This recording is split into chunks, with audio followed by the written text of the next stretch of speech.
اسلام آباد راولپنڈی میں رات بھر موسلادھار بارش کا پانی سڑکوں اور گلیوں میں جمع. G6 میں انڈر پاسز بارش کے پانی سے بھر گئے. کئی علاقوں میں پانی گھروں میں داخل. سید پور میں سب سے زیادہ 85 ملی میٹر بارش ریکارڈ کی گئی. بارش کے پیش نظر راولپنڈی میں رین ایمرجنسی بھی نافذ.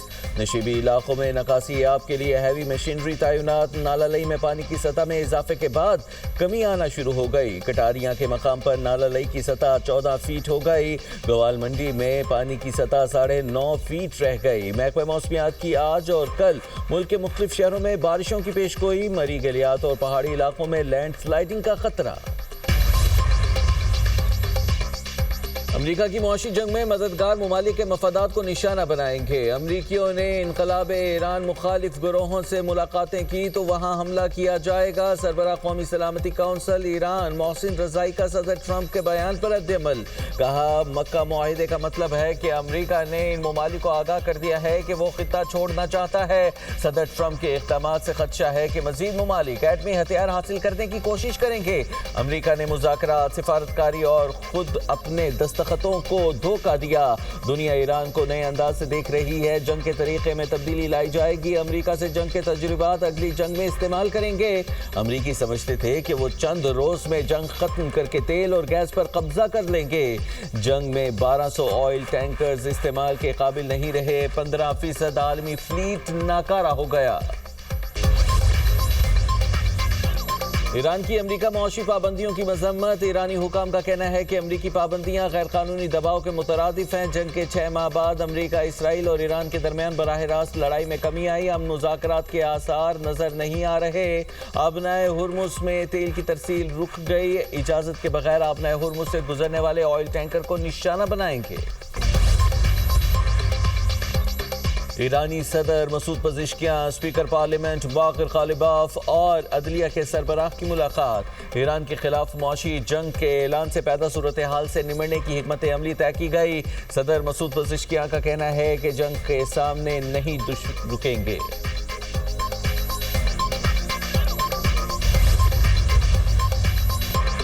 سابق امریکی وزیر دفاع لیون پینیٹا نے خبردار کیا ہے کہ ایران کے خلاف چھیڑی گئی معاشی جنگ میں امریکہ کو کوئی خاطر خواہ کامیابی نہیں ملے گی. ایران آبنائے ہرمز بند کر کے امریکہ پر اقتصادی دباؤ بڑھا رہا ہے.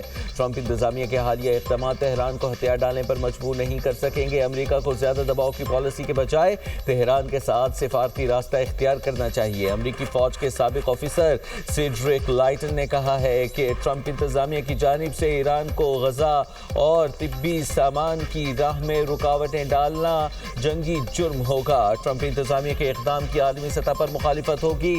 اس سے دیگر ممالک کا امریکہ سے متعلق رویہ بھی تبدیل ہو سکتا ہے. بانی پی ٹی آئی کی ہسپتال منتقلی کے عدالتی حکم کے خلاف نظر ثانی اپیل. چیف کمشنر اسلام آباد نے بانی پی ٹی آئی سے متعلق 18 اگست کے حکم کے خلاف نظر ثانی کی جلد سماعت کی درخواست دائر کر دی. ریویو پٹیشن میں 18 اگست کے عدالتی حکم پر نظر ثانی کرنے، ترمیم اور آرڈر واپس لینے کی استدعا کی گئی. بانی پی ٹی آئی کو اڈیالہ جیل سے نجی ہاسپٹل منتقل کرنے اور میڈیکل پینل کے ذریعے طبی معائنے اور علاج سے متعلق احکامات کو چیلنج کیا گیا. ریویو پٹیشن میں 27ویں آئینی ترمیم کے بعد عدالتی دائرہ اختیار اور جیل قوانین سے متعلق اہم قانونی سوالات اٹھائے گئے ہیں. درخواست گزار کے مطابق معاملہ صرف طبی سہولیات کا نہیں بلکہ متعلقہ قانونی اور آئینی دائرہ اختیار سے بھی متعلق ہے. عدالتی حکم وقت کی پابندی پر مبنی تھا، اس لیے معاملے کی فوری سماعت ضروری ہے. بانی پی ٹی آئی کو شفا ہسپتال منتقل نہ کرنے پر توہین عدالت کی درخواست سپریم کورٹ میں دائر. تحریک انصاف نے 18 اگست کے حکم کی خلاف ورزی پر کارروائی کی استدعا کر دی. سلمان اکرم راجہ اور عزیر بھنڈاری نے وزیر قانون اعظم نذیر تارڑ اور اطاعہ تارڑ کے خلاف توہین عدالت کی درخواست دائر کی. چیف کمشنر اسلام آباد اور جیل سپرنٹینڈنٹ اڈیالہ کو بھی فریق بنایا گیا. درخواست میں کہا گیا ہے کہ سپریم کورٹ نے 18 اگست کو بانی پی ٹی آئی کو 2 روز میں شفا انٹرنیشنل ہاسپٹل منتقل کرنے کا حکم دیا تھا۔ عدالتی حکم کے مطابق بانی کا طبی معائنہ ماہرین پر مشتمل میڈیکل بورڈ نے کرنا تھا۔ بانی پی ٹی آئی اور ان کی بہن کو شفا انٹرنیشنل ہاسپٹل کی بجائے پمس پہنچایا گیا۔ پمس میں بھی بانی کا عدالتی حکم کے مطابق مکمل طبی معائنہ نہیں کیا گیا۔ پمس میں صرف آنکھوں کا معمولی معائنہ، آنکھ میں انجیکشن لگایا اور بلڈ پریشر چیک کیا گیا۔ 21 اگست کی صبح بانی پی ٹی آئی کو اڈیالہ جیل میں دوبارہ ان کے سیل منتقل کر دیا گیا۔ عدالتی حکم کی خلاف ورزی پر متعلقہ حکام کے خلاف توہین عدالت کی کارروائی کی جائے۔ بانی پی ٹی آئی کو فوری شفا ہاسپٹل منتقل کرنے کا حکم دیا جائے۔ وکیل بانی پی ٹی آئی خالد یوسف چودھری نے جیل حکام کو خط لکھ دیا۔ سپرنٹینڈنٹ اڈیالہ جیل سے 24 گھنٹے میں پاور آف اٹرنی پر دستخط کرانے کا مطالبہ بھی کر دیا۔ پی ٹی آئی نے بانی کی صحت پر سیاست کر کے توہین عدالت کی۔ عدالتی آرڈر میں تھا کہ سیاسی بیان بازی نہیں ہوگی۔ پی ٹی آئی نے عدالتی حکم نہ مان کر اپنی یقین دہانی کی نفی کی۔ پی ٹی آئی کی طرف سے سیاسی بیان بازی اور عدالتی حکم کی خلاف ورزی کی گئی۔ وزیر اطلاعات عطاءاللہ تارڑ کی گفتگو کہتے ہیں پی ٹی آئی نے توہین عدالت کی بے بنیاد درخواست دائر کی۔ بانی کے علاج معالجے کے لیے انتظامیہ نے عدالتی آرڈر پر عمل درآمد کیا۔ بانی پی ٹی آئی کا طبی معائنہ شفاف طریقے سے کرایا گیا۔ بانی کے معائنے کے دوران ان کی ہمشیرہ موجود تھی۔ بانی کے علاج میں پی ٹی آئی کی طرف سے رکاوٹیں کھڑی کی گئیں۔ شفا ہسپتال کے باہر ٹولیوں کی شکل میں لوگ کس نے جمع کیے؟ پریس کانفرنس کر کے کیا عدالتی حکم کی خلاف ورزی نہیں کی گئی؟ حکومت نے ایک دن بھی بانی کا علاج نہیں روکا۔ بانی پی ٹی آئی کی صحت کے معاملے پر سیاست نہ کی جائے۔ پمس کی پریس ریلیز کے مطابق بانی پی ٹی آئی صحت مند ہیں۔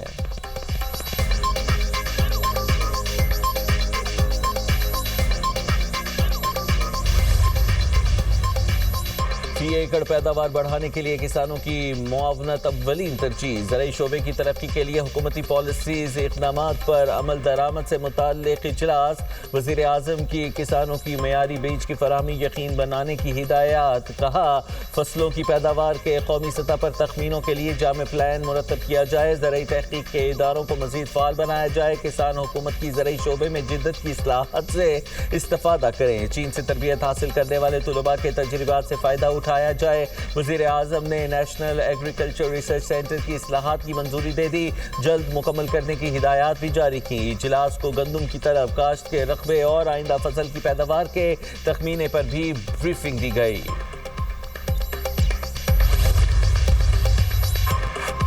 پنجاب میں بیرونی سرمایہ کاری لانے کا مشن۔ کینیڈا گیٹ وے ایکسپو 2026 کی افتتاحی تقریب سے وزیر صنعت و تجارت پنجاب چودھری شافع حسین کا خطاب۔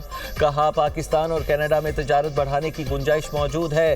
دونوں ممالک کے درمیان تجارت، سرمایہ کاری اور کاروباری روابط بڑھانا وقت کی ضرورت ہے۔ کینیڈین سرمایہ کار پنجاب آئیں، حکومت انہیں ہر ممکن سہولت فراہم کرے گی۔ پنجاب میں الیکٹرک گاڑیوں سے متعلق سرمایہ کاری کے وسیع مواقع موجود ہیں۔ چاہتے ہیں پاکستانی صنعت کار اور برآمد کنندگان کینیڈین مارکیٹ میں اپنا حصہ بڑھائیں۔ اوورسیز پاکستانی وطن عزیز کے حقیقی سفیر اور پاکستان کا قیمتی اثاثہ ہیں۔ اوورسیز پاکستانی پاکستان اور کینیڈا کے درمیان معاشی پل کا کردار ادا کر سکتے ہیں۔ دنیا میں جہاں بھی جانے کا موقع ملا اور ہم نے یہ دیکھا کہ میئرز اور گورنرز اور چیف منسٹرز جو بات کرتے ہیں وہ اپنے صوبے یا اپنے شہر کی گروتھ کی بات کرتے ہیں۔ اب پنجاب کو آپ دیکھیں، پورے پاکستان میں کہیں بھی پنجاب کو گالی دی جاتی ہے۔ پنجابیوں کے شناختی کارڈ دیکھ کے انہیں بسوں سے اتار کے قتل کیا جاتا ہے۔ تو اس کی وجہ شاید یہی ہے کہ ہم باقی 3 صوبوں کو ملا کے بھی ان سے بڑے ہیں۔ جو بلوچستان کے 8 ڈویژنز میں صوبے بنیں گے، پر پرسن سب سے زیادہ پیسہ جو فیڈرل گورنمنٹ کی طرف سے یا ان کی منرلز کی طرف سے جائے گا وہ 8 صوبے ہوں گے جو بلوچستان کے علاقے میں بنیں گے۔ اور اس کے بعد جو صوبے سب سے زیادہ امیر ہوں گے وہ سندھ کے علاقے میں جو صوبے بنیں گے وہ دوسرے نمبر پہ سب سے زیادہ امیر صوبے ہوں گے۔ آج کراچی، لاہور، اسلام آباد، کوئٹہ اور پشاور کے علاوہ کسی صوبے نے کوئی شہر آباد نہیں کیا۔ ہمیں بجائے حکمران بدلنے کے نظام کو دیکھنا ہوگا۔